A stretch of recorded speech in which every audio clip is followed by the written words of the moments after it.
Boa noite a todos. Sejam bem-vindos à Casa Espírita Caminho da Luz, a todos que estão aqui presentes e aqueles que nos acompanham também pelo Facebook. A leitura de hoje é do livro Vinha de Luz, pelo Espírito Emmanuel, psicografado por Chico Xavier. Capítulo 47. O povo e o Evangelho.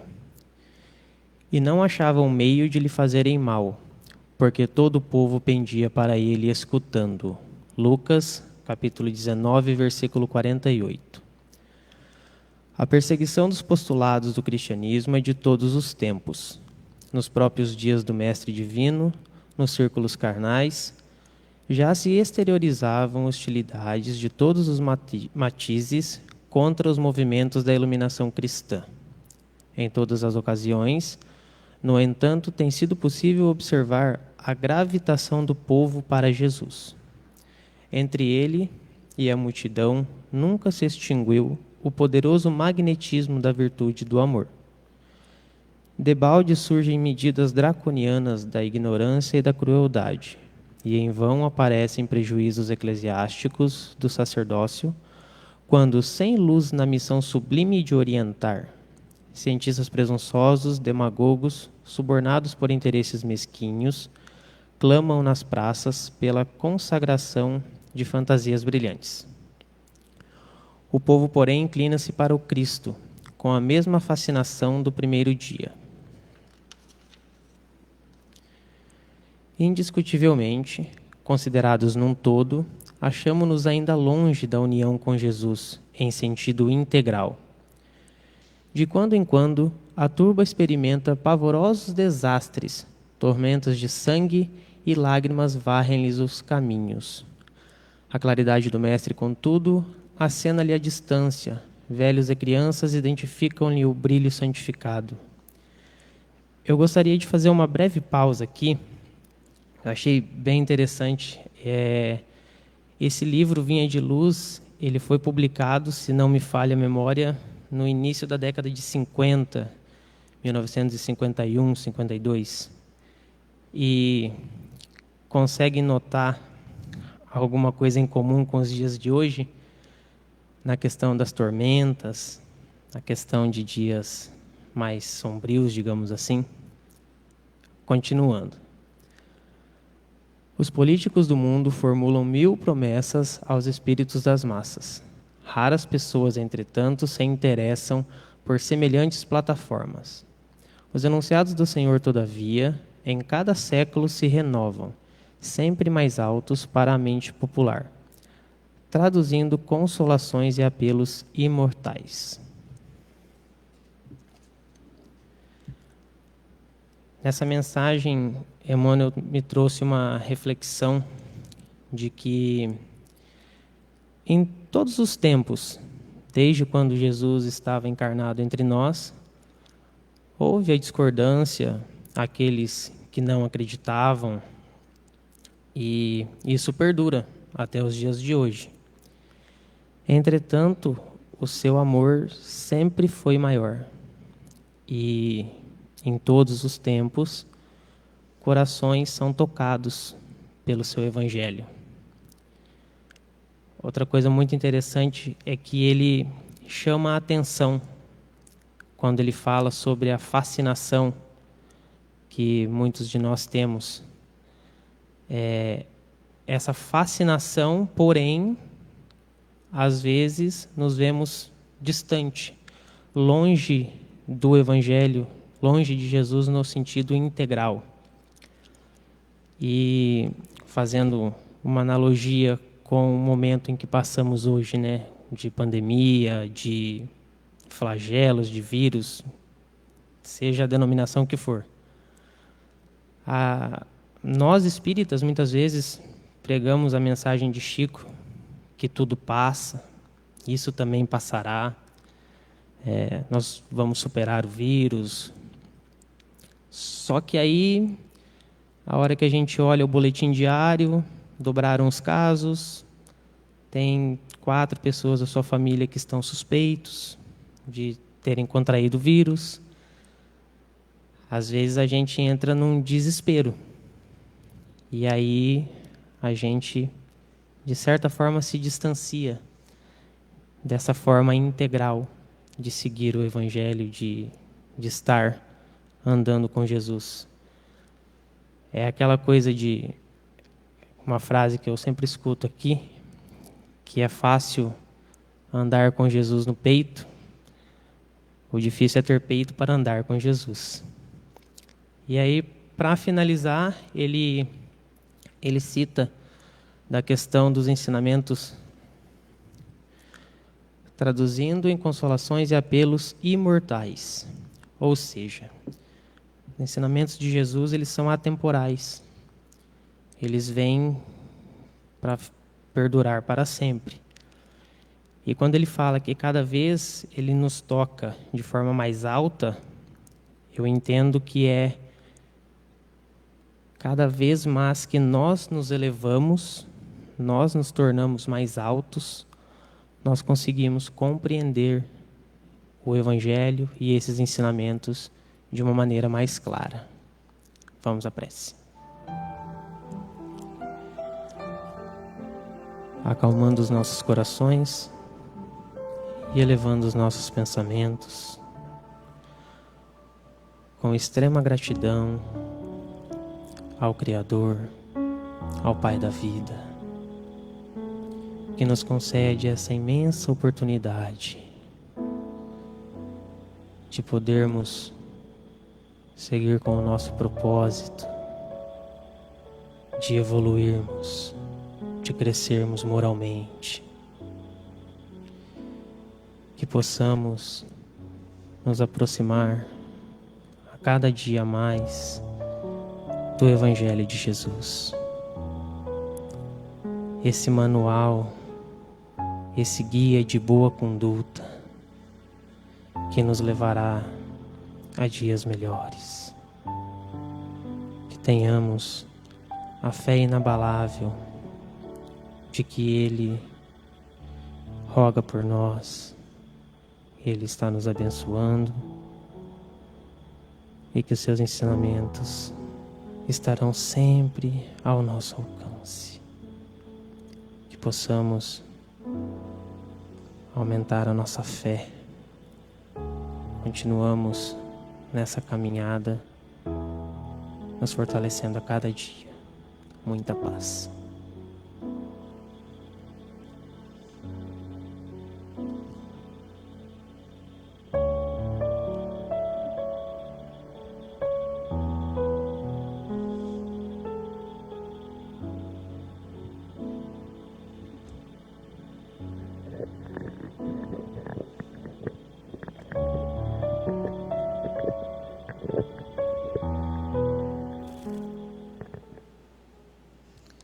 Boa noite a todos. Sejam todos muito bem-vindos ao Centro Espírita Caminho da Luz. Os aqui presentes e aqueles que nos assistem nas suas casas. Recebam o carinho deste momento, as energias amorosas das reflexões desta noite.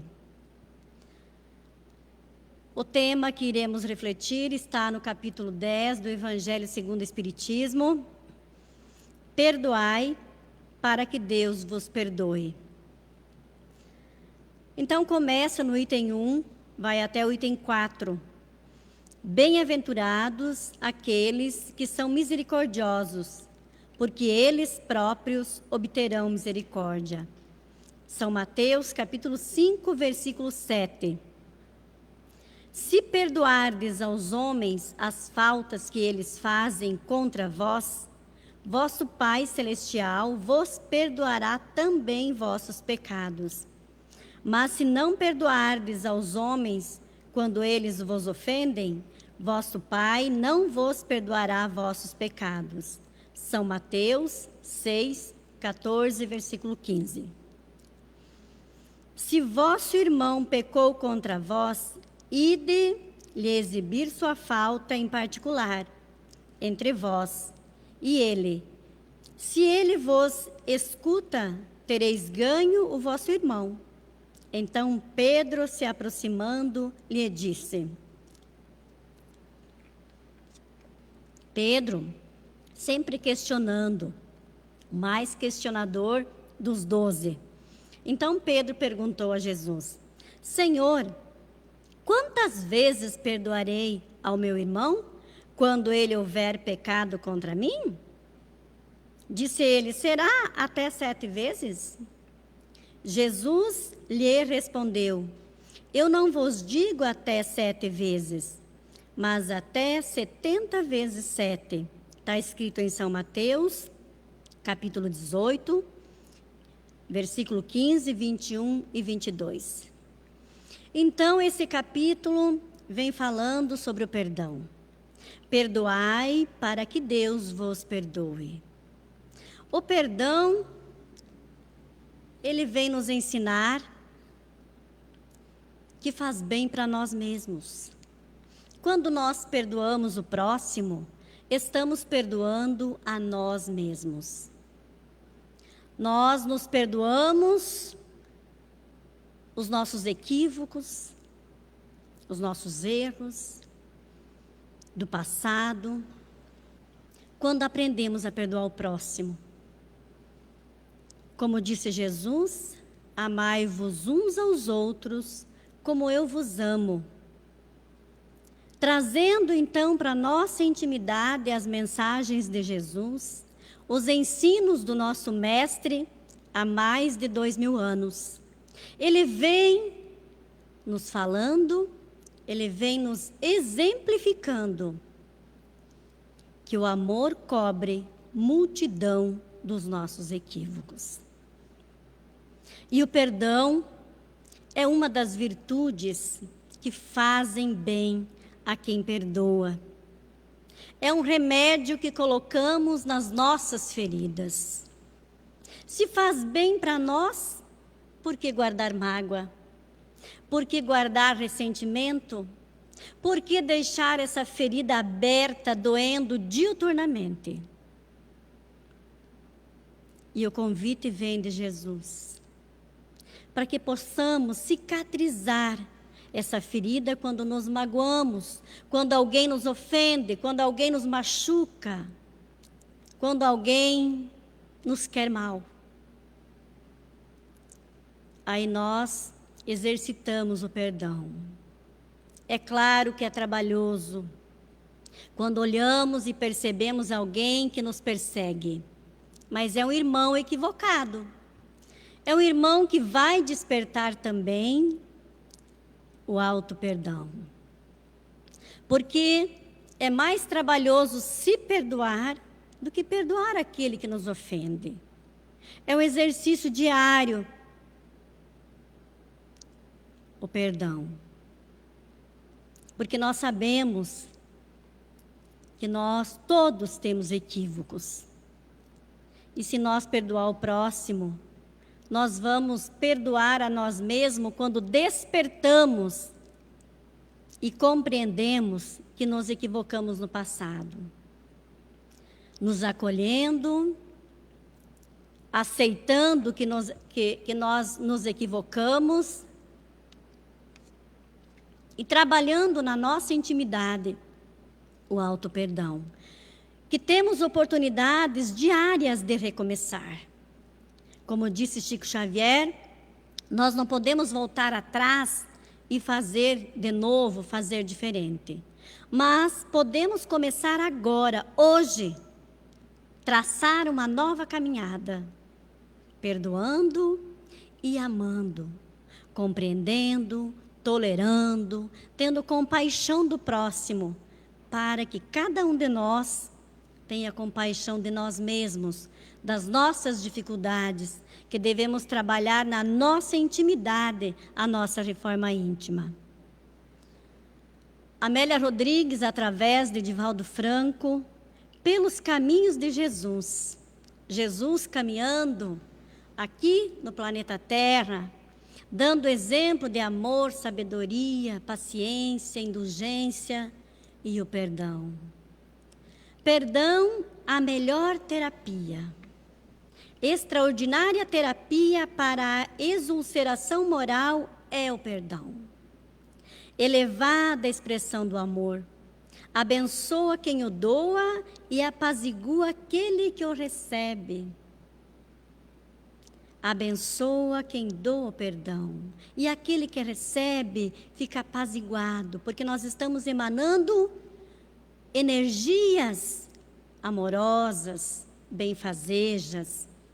Mesmo que aquele que magoou não se arrependa, mas o importante é nós perdoar, para que a ferida possa cicatrizar. Ela pode ficar uma marquinha, mas sempre que lembrarmos, não vai doer mais. Ninguém há que passe pela existência corporal sem necessitar do seu lenitivo, do lenitivo do perdão. Então, todos nós necessitamos do perdão. Perdoai uns aos outros, para que Deus nos perdoe, nos abençoe. Sem ele, o clima social se intoxica com os vapores venenosos e os indivíduos se asselvajam descontrolados. A intolerância extrapola na agressividade e a ira arma o ódio de vingança brutal. Nós acabamos nos envenenando, nos machucando e acabamos atrofiando a nossa evolução. Atravancamos o nosso progresso moral pela falta do perdão.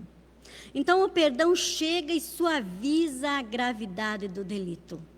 Suaviza, ameniza, auxiliando na reparação, mediante a qual o equivocado se reabilita, alterando a conduta e tornando-se útil à comunidade onde está situado. Então, nós temos a oportunidade de recomeçar, de refazer a nossa caminhada, de fazer diferente e de ser útil à nossa evolução e à sociedade. Quem perdoa, cresce. Quem recebe o perdão, renova-se. O doador enriquece-se de paz e o beneficiado recupera o valor para dignificar-se através da reabilitação. Então, todos nós saímos ganhando com o perdão, uns ajudando outros.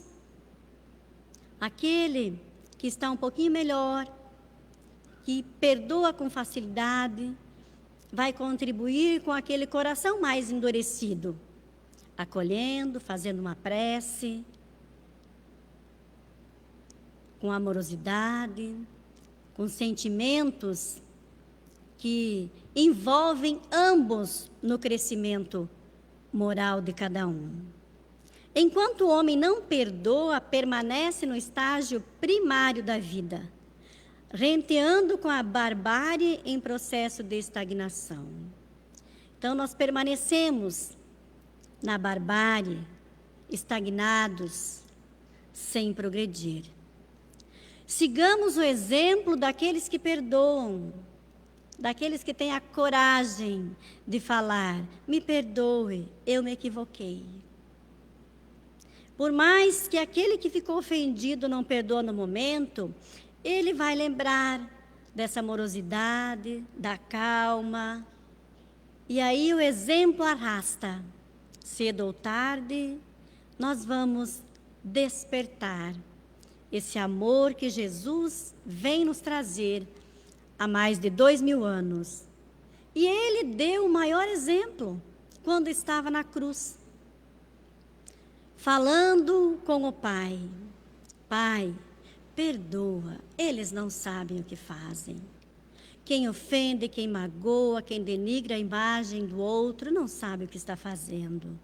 Perdoemos, para que nós, quando percebemos os equívocos que cometemos, possamos nos perdoar também, sem culpa, sem remorso, nos acolhendo e seguindo adiante a nossa caminhada, amando-nos uns aos outros, como Deus nos ama, como Jesus nos ama e nos acolhe.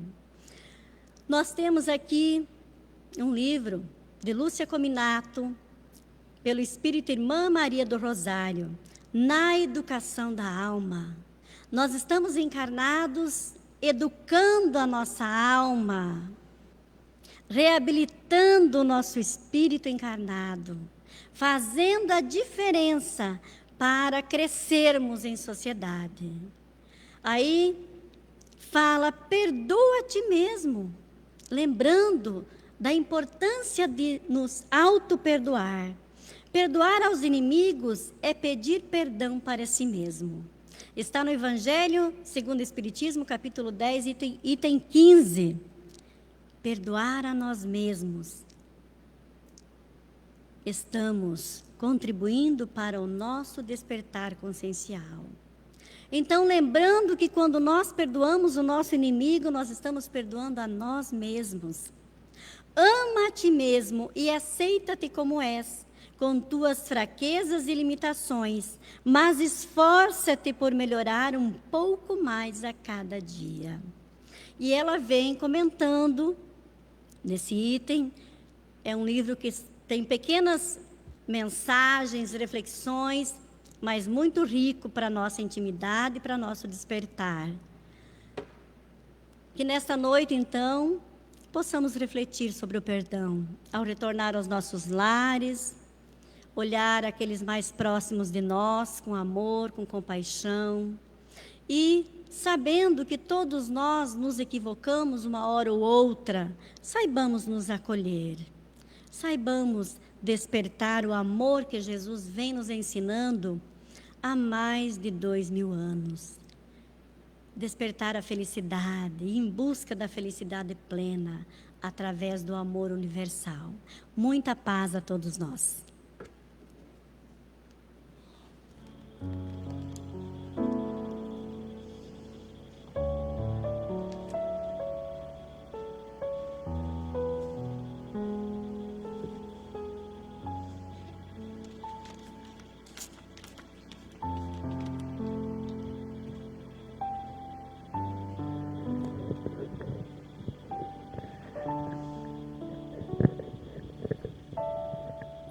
Segundo as normas de segurança da casa, né?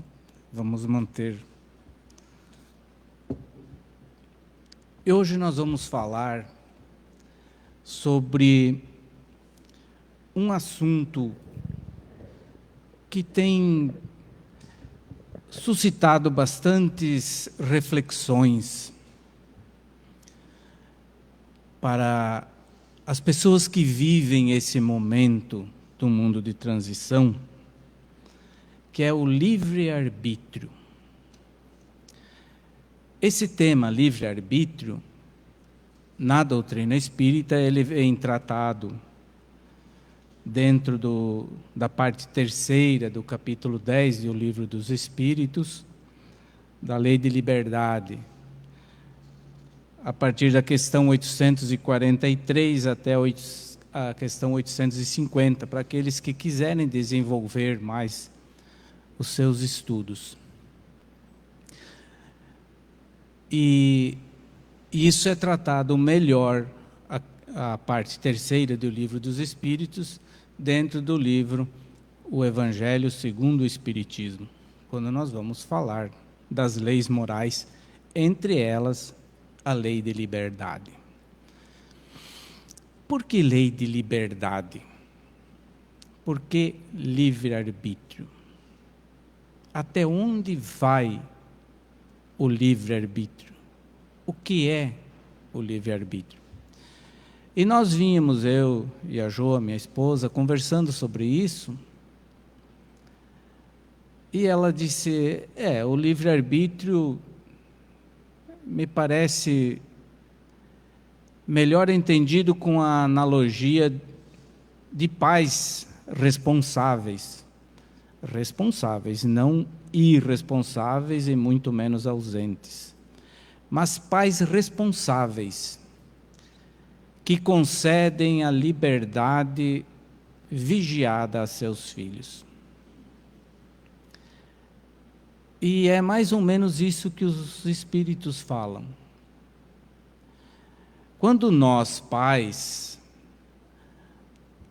tendo sob a nossa responsabilidade a educação a formação moral, intelectual e até física, manter a parte material dos nossos filhos, temos a responsabilidade do que é que vamos imprimir, que tipo de caracteres vamos imprimir em termos morais, intelectuais e materiais a esses filhos. E então, quase todos nós começamos a analisar, dentro de uma perspectiva de responsabilidade, os atos dos nossos filhos, as suas disposições, como é que eles vão vivenciando o seu dia a dia, com as suas responsabilidades, com os seus deveres, com os seus direitos, e vamos lhes concedendo, pouco a pouco, mais e mais liberdades, de acordo com que eles nos mostram serem capazes de administrar. É mais ou menos essa analogia que nós conversávamos. E é mais ou menos dessa forma que funciona o livre-arbítrio para nós espíritos, não só espíritas, espíritos encarnados na Terra.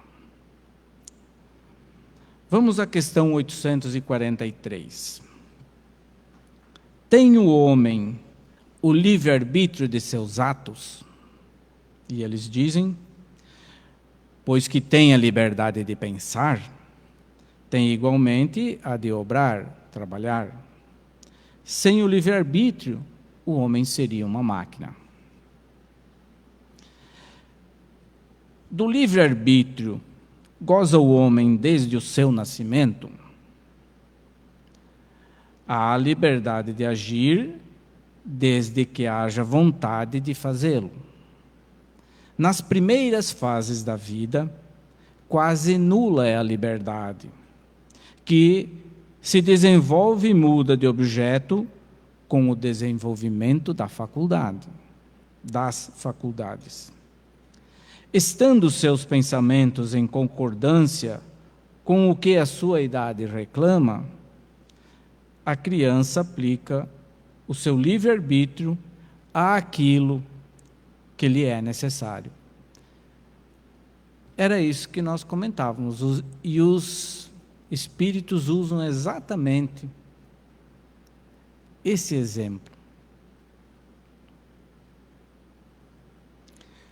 Não constitui um obstáculo ao exercício do livre-arbítrio as predisposições instintivas que o homem traz consigo ao nascer? É interessante essa pergunta, porque esses dias ainda participamos de um debate, um grupo de amigos daqui do Centro Espírita, sobre uma reflexão que se fazia sobre o livre-arbítrio numa perspectiva de leis da ciência, não questões morais, mas questões comportamentais, e sob a ótica da neuropsiquiatria, sob a ótica sobre uma ótica mais acadêmica, e que se estão fazendo grandes progressos e estudos a respeito de responsabilizar as pessoas pelos seus atos, vendo as suas qualidades, os seus obstáculos cognitivos, por assim dizer, a sua capacidade intelectual. E o exemplo era de pessoas psicopatas que exercem, de alguma forma, com malefícios para a sociedade, alguma atividade, e que até que ponto essas pessoas seriam julgadas capazes ou não. Muito interessante. E Kardec trata desse assunto em 1857. Olha, um assunto que hoje é dos mais recentes que se está estudando na academia. Kardec trata disso em 1857. E que os espíritos lhe respondem: as predisposições instintivas são as do espírito antes de reencarnar. Conforme seja este mais ou menos adiantado, elas podem arrastá-lo à prática de atos repreensíveis, no que será secundado pelos espíritos que simpatizam com essas disposições. Não há, porém, arrastamento irresistível, uma vez que se tenha a vontade de resistir. Lembrai-vos que querer é poder. Mais à frente eles vão dizer: é inegável que sobre o espírito exerce influência a matéria, que pode embaraçar-lhe as manifestações. Daí vem que nos mundos em que os corpos são menos materiais do que na Terra, as faculdades se desdobram mais livremente. Porém, o instrumento não dá a faculdade. Além disso, cumpre-se distingam as faculdades morais das intelectuais. Tendo um homem o instinto do assassínio, seu próprio espírito é, indubitavelmente, quem possui esse instinto e quem lhe dá. Não são os seus órgãos que lhe dão. E isso é o que nós conversávamos no nosso grupo de estudo. Porque nós sabemos, e mais na frente, Kardec vai novamente indagar aos espíritos sobre isso. Nós sabemos que Kardec diferenciou alma de espírito. E nós já conversamos, eu e minha esposa, que no começo, bem no início, quando nós adentramos a monitoria de um grupo de estudo, nós falávamos para os então aprendizes, mais aprendizes que nós ainda, que era apenas uma questão didática, que Kardec havia colocado uma questão didática para diferenciar alma, espírito encarnado, espírito, o espírito desencarnado. E hoje a gente chega à conclusão que não é meramente uma questão didática.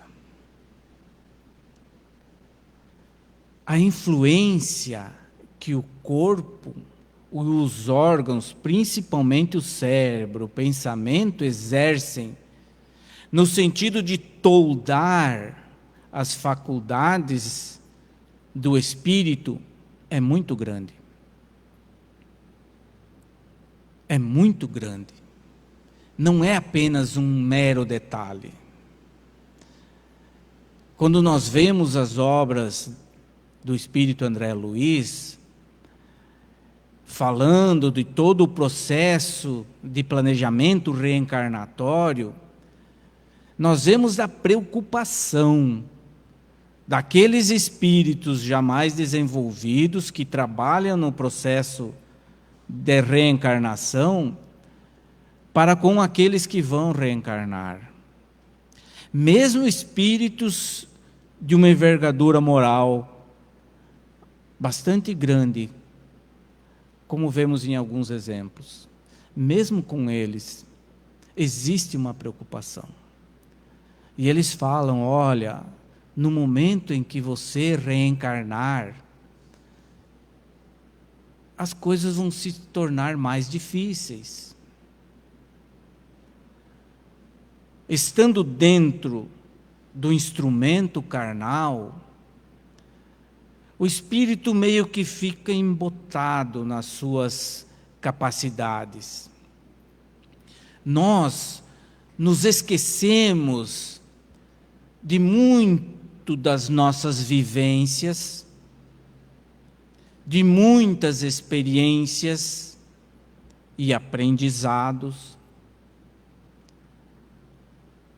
E tendo em vista o caráter educativo da reencarnação, quando nos defrontamos com lições que vão mostrar o nosso crescimento, a nossa evolução espiritual, e retornamos muitas vezes ao que nos foi motivo de queda em outras reencarnações, o fato de estarmos sob a injunção da carne prejudica muito. Mas, como os espíritos bem colocam, não é uma fatalidade. Quando exercemos a nossa vontade, e que a nossa vontade seja firme, nós somos capazes de vencer muitos dos obstáculos que nos apresentam. Não é à toa que Jesus, lá no Sermão do Monte, e um pouco depois, quando ele vai falar sobre a oração, ele diz no Pai Nosso: não nos deixeis cair em tentação, livra-nos do mal. E João vai dizer lá no seu Evangelho também, que Jesus fala: Pai, não lhes peço que os livreis da tentação, mas vos livreis do mal.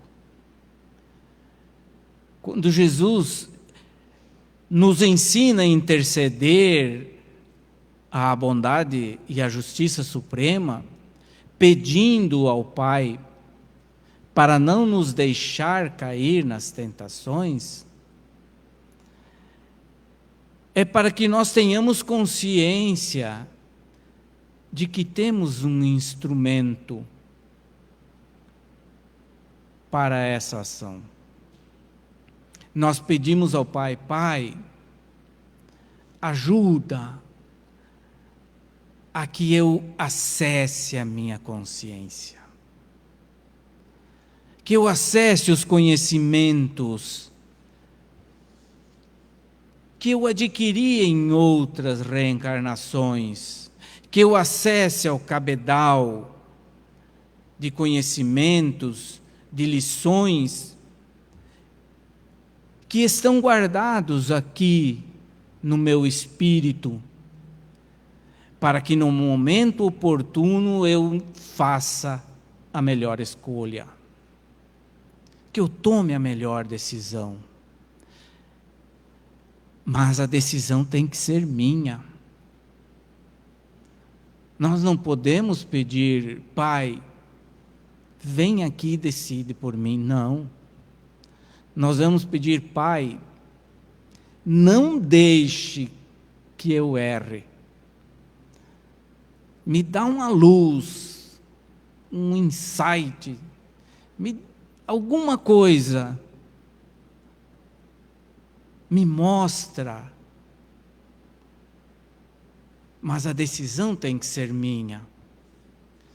E então, no momento em que nós nos recolhemos em prece para decidir sobre as nossas ações, se o fazemos com vontade de acertar, com vontade de fazer a coisa certa dentro do que a doutrina do Cristo Jesus nos ensina, certamente nós seremos secundados pelo nosso anjo de guarda, pelos benfeitores espirituais que nos acompanham, aos quais nós nos vinculamos quando nos vinculamos a grupos de pessoas que trabalham a sua religiosidade, como é o caso de um centro espírita ou de uma igreja qualquer.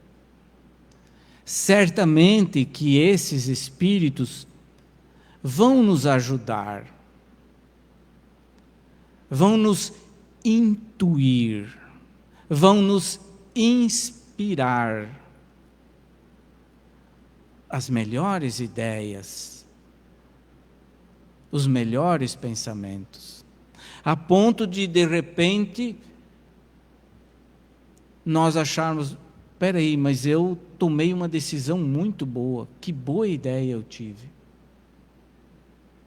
Mas a intuição que me veio passou despercebida. Por isso que diz um ditado antigo, que antes de uma grande decisão, o melhor remédio é uma boa noite de sono. Exatamente.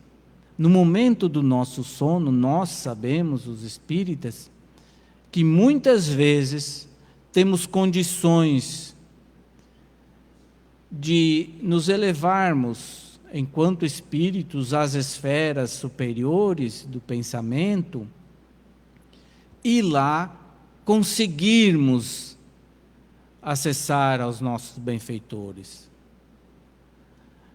E então, o que eles nos ajudam em termos de intuição, inspiração, no outro dia vem a nossa lembrança e nós acabamos tomando algumas atitudes.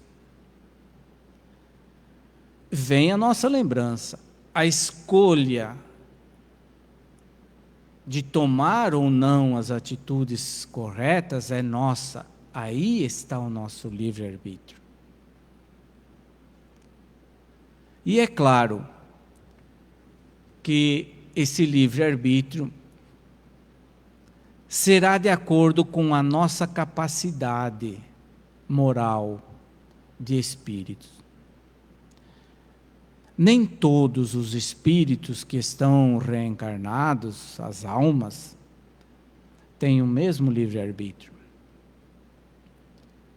Porque o Pai, nosso Criador, Deus, é esse Pai responsável, que vê seus filhos e analisa o momento de cada um deles, até onde pode chegar a sua liberdade. E aí são vários os exemplos.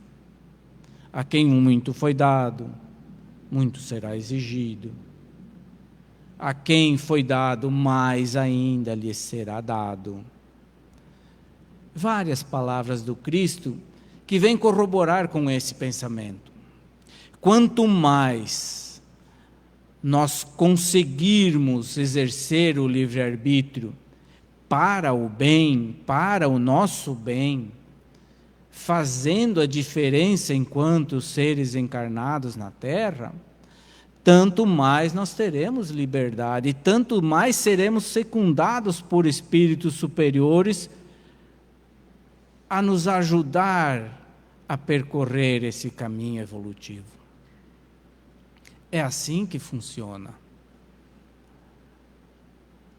Cada um terá a sua liberdade vigiada, mas não toldada. Deus jamais vai interferir no livre-arbítrio de nenhum de nós. E isso é escolha nossa. As decisões certas ou erradas têm que ser nossas. Vejamos o que eles falam ao respeito de que nem todos têm a mesma liberdade. A questão 847. Kardec pergunta: a aberração das faculdades tira ao homem o livre-arbítrio, quer dizer, a aberração aqui é aquele que tem suas faculdades de alguma forma toldadas por doenças psíquicas, principalmente, né? Eles perdem o livre-arbítrio? E eles respondem: já não é senhor do seu pensamento aquele cuja inteligência se ache turbada por uma causa qualquer, e desde então já não tem liberdade. Essa aberração constitui muitas vezes uma punição para o espírito que porventura tenha sido noutra existência fútil e orgulhoso, ou que tenha feito mau uso das suas faculdades. O espírito, porém, sofre por efeito desse constrangimento, de que tem perfeita consciência. Está aí a ação da matéria. Então, quando nós vemos espíritos que momentaneamente estão impossibilitados de tomarem decisões, que estão em condições de excepcionalidade, esses espíritos têm consciência do seu sofrimento. Eles não conseguem expressar-se, eles não conseguem expressar, mas em espírito, na sua consciência, eles sabem das dificuldades pelas quais estão passando. E vão entender, então, o mau uso das suas capacidades feitas anteriormente, que lhes trouxe a esse momento de expiação, podemos dizer. Então, quando nós falamos que nem todos têm o mesmo grau de livre-arbítrio, é porque nem todos têm capacidade de ter um livre-arbítrio pleno.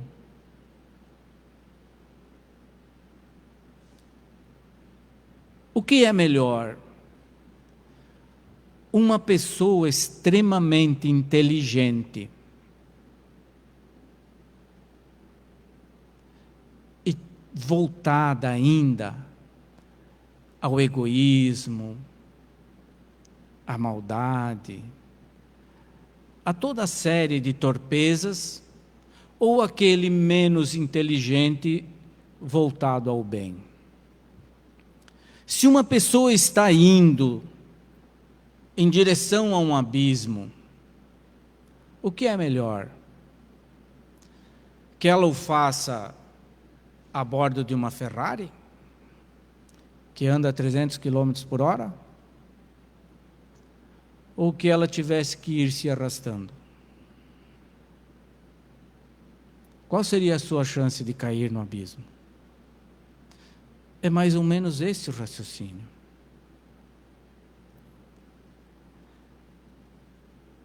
Às vezes o livre-arbítrio tem que ser toldado, porque senão nós vemos pessoas, como já vimos na história, levar milhões ao sofrimento. Esse livre-arbítrio nos cobra muita responsabilidade. O que fazemos das capacidades que temos na presente encarnação cobra-nos uma responsabilidade muito grande. Temos o nosso livre-arbítrio, mas temos que responder por cada uma das ações que tomarmos seguindo o nosso livre-arbítrio. Se prejudicarmos as outras pessoas, se fizermos mal a humanidade, se espalharmos o ódio, o desespero, a violência, as guerras, nós seremos cobrados no tribunal da nossa consciência. O que fizemos do nosso livre-arbítrio, dos tesouros do nosso espírito, da nossa inteligência, da nossa capacidade criativa? Outras vezes falamos aqui, o homem, seguindo as suas tendências, seguindo as suas vontades, dominou as técnicas do átomo e faz uma máquina que promove a cura do câncer. Outro usa as mesmas técnicas de dominar o átomo para fazer uma bomba atômica. Isso é o livre-arbítrio em ação. O que fazemos com os tesouros que nos foram confiados? O que estamos fazendo? O que faremos ainda?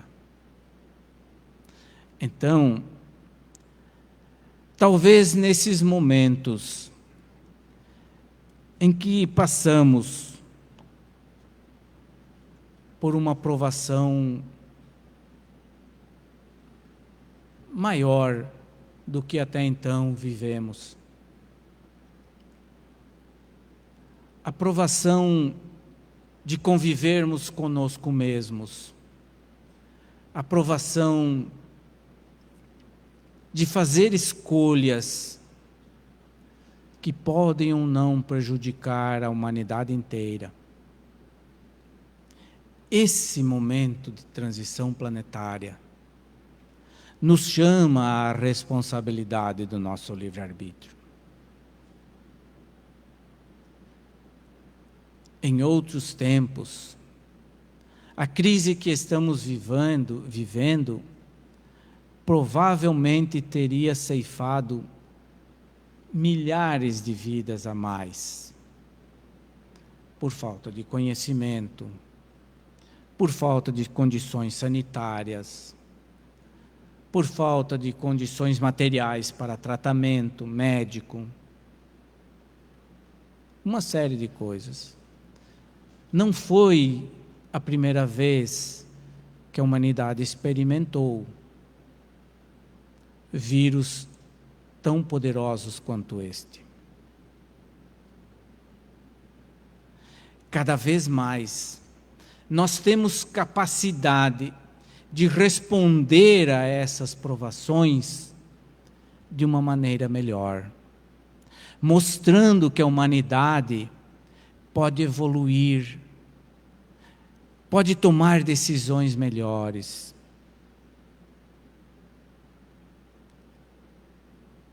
O momento parece ser de distanciamento, mas é apenas o distanciamento físico. Esse é o momento de buscarmos a fraternidade, de nos inteirarmos de que existem pessoas que estão passando por dificuldades. Sempre existiram, é verdade.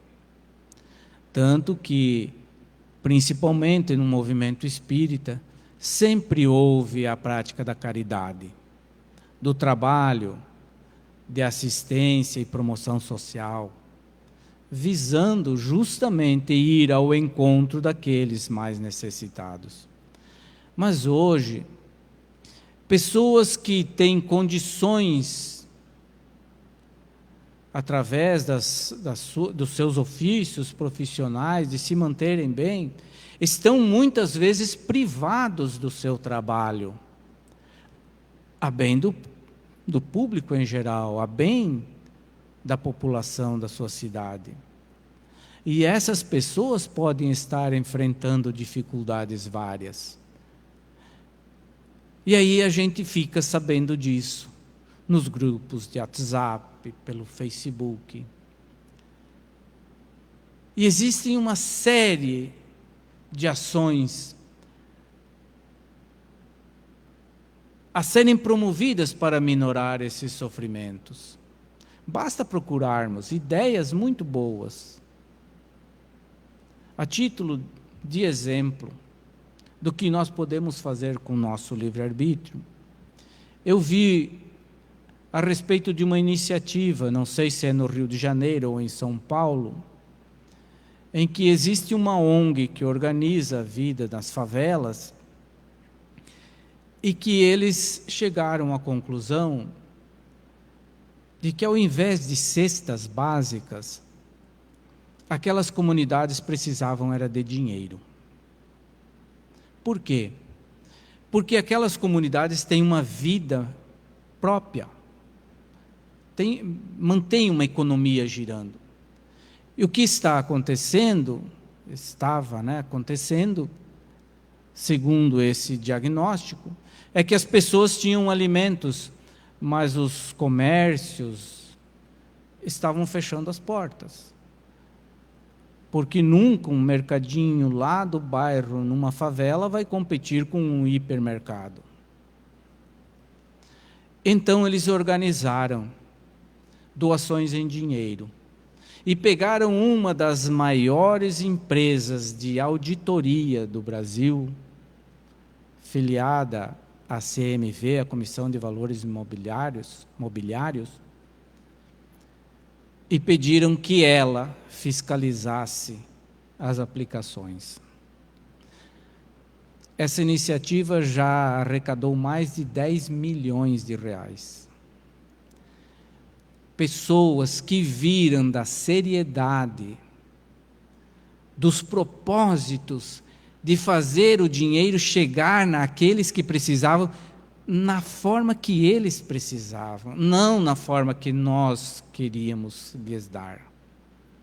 E então, muita gente, ao invés de doar cestas básicas, doou dinheiro e ainda continua doando. É um exemplo aqui no Brasil que está ocorrendo, para ver como nós podemos usar e devemos usar as nossas capacidades, os nossos valores, os nossos tesouros, através do nosso livre-arbítrio, para promover o bem da humanidade. Talvez, se não houvesse uma oportunidade tão difícil, essas pessoas não teriam se movido para encontrar essa solução. E como dizem os espíritos, quando eles vão nos falar sobre flagelos, todas as dificuldades, todas as tormentas e tempestades, como disse o Fernando, têm o objetivo de nos impulsionar ao progresso intelectual, ao progresso moral, à nossa evolução espiritual e à melhora da nossa humanidade. Para isso, nós espíritas contamos com os ensinos da doutrina dos espíritos, o farol a iluminar os nossos caminhos, a clarear as nossas consciências, ajudando-nos nas nossas decisões, enquanto exercemos o nosso livre-arbítrio. Muita paz a todos. Vamos então, nesse momento,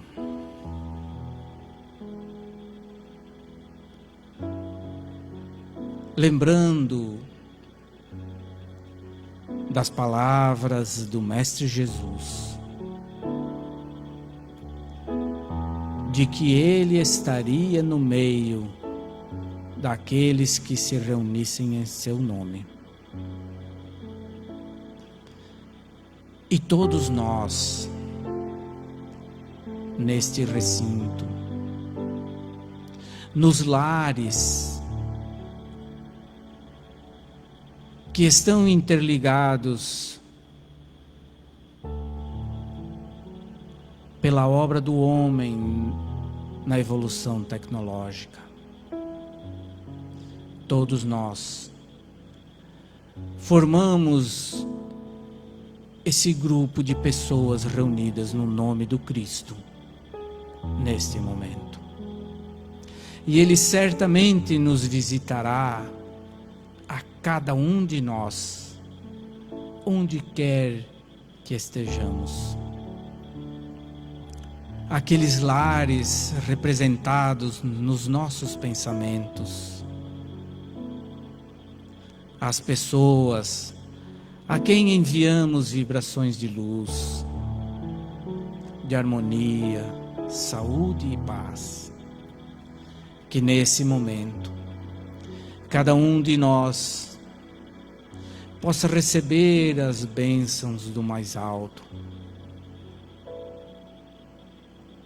a acalmar as nossas angústias, balsamizando as nossas dores, aumentando a nossa coragem para continuar no caminho do bem. Que o nosso Mestre Jesus venha através dos nossos anjos guardiões e os benfeitores espirituais que nos assistem, ajudarmos a superar as dificuldades momentâneas, a transformar os obstáculos em degraus de ascensão espiritual. Que a cada um de nós seja dado, segundo as nossas obras e o nosso merecimento, e segundo a bondade, a justiça e a misericórdia divina. Que assim seja.